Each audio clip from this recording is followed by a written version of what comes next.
Hi friends, today let's talk about famous nursery rhyme Ringa Ringa Roses. Many people think this rhyme is connected to an old disease called the plague. Ringa Ringa Roses means red spot on the skin. Pocket full of poses means flowers people carried. A tissue means shows sneezing and sickness. And we all fall down may mean people become very sick. But today children sing this rhyme happily as a fun game and poem.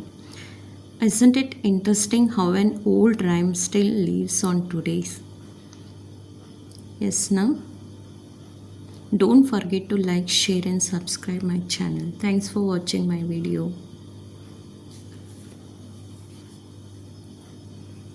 ನಾವು ಚಿಕ್ಕವರಿದ್ದಾಗ ಎಷ್ಟು ಖುಷಿಯಾಗಿ ring a ring a roses ಅಂತ ಕೈ ಹಿಡ್ಕೊಂಡು ಜಾಲಿಯಾಗಿ ಹಾಡ್ತಾ ಇದ್ವಲ್ಲ.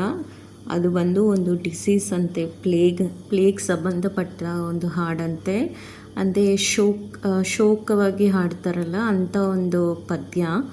ಅದನ್ನು ನಾವು ಆ ಅರ್ಥನ ತಿಳ್ಕೊಳ್ದೆ ನಾವು ಎಷ್ಟು ಚೆನ್ನಾಗಿ ಅದನ್ನು ಎಂಜಾಯ್ ಮಾಡ್ಕೊಂಡು ಹಾಡ್ತಾ ಇದ್ದೀವಲ್ಲ. ಇದಕ್ಕೆ ಕಾರಣ ನಮಗೆ ಅದ್ರ ಬಗ್ಗೆ ಸಂಪೂರ್ಣವಾದ ನಾಲೆಜ್ ಇಲ್ಲದೆ ಇರೋದೇ ಅದಕ್ಕೆ ಕಾರಣ. ಇನ್ಮೇಲಾದರೂ ತುಂಬ ಟೆಕ್ನಾಲಜೀಸ್ ಇಂಪ್ರೂವ್ ಆಗಿದೆ.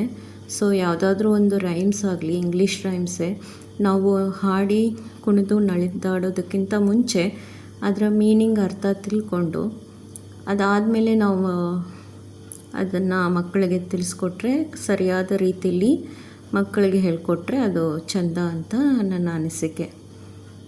ಪರವಾಗಿಲ್ಲ, ಎಷ್ಟೋ ವರ್ಷಗಳಾದಮೇಲೆ ಆಲ್ಮೋಸ್ಟ್ ನನಗೆ ಗೊತ್ತಿರೋ ಹಾಗೆ ಇದು ನನಗೆ ಒಂದು 20 ಇಯರ್ಸಿಂದ ನನಗೆ ಇದರ ಮೀನಿಂಗೇ ಗೊತ್ತಿರಲಿಲ್ಲ. ಈಗ ChatGPT, ಗೂಗಲ್ಲು ಎಲ್ಲ ಸರ್ಚ್ ಮಾಡಿದ್ಮೇಲೆ ಗೊತ್ತಾಗ್ತಿದೆ ರಿಂಗ ರಿಂಗ ರೋಸಸ್ ಅಂದರೆ ಜಾಲಿ ಹಾಡಲ್ಲ, ಇದೊಂಥರ ಶೋಕಗೀತೆ. ಅದನ್ನು ನಾವು ಜಾಲಿಯಾಗಿ ಹಾಡ್ತಾಯಿದ್ವಿ. ಇನ್ಮೇಲಾದರೂ ಮೀನಿಂಗ್ ತಿಳ್ಕೊಂಡು ಹಾಡೋಣ. ಓಕೆ, ಬಾಯ್.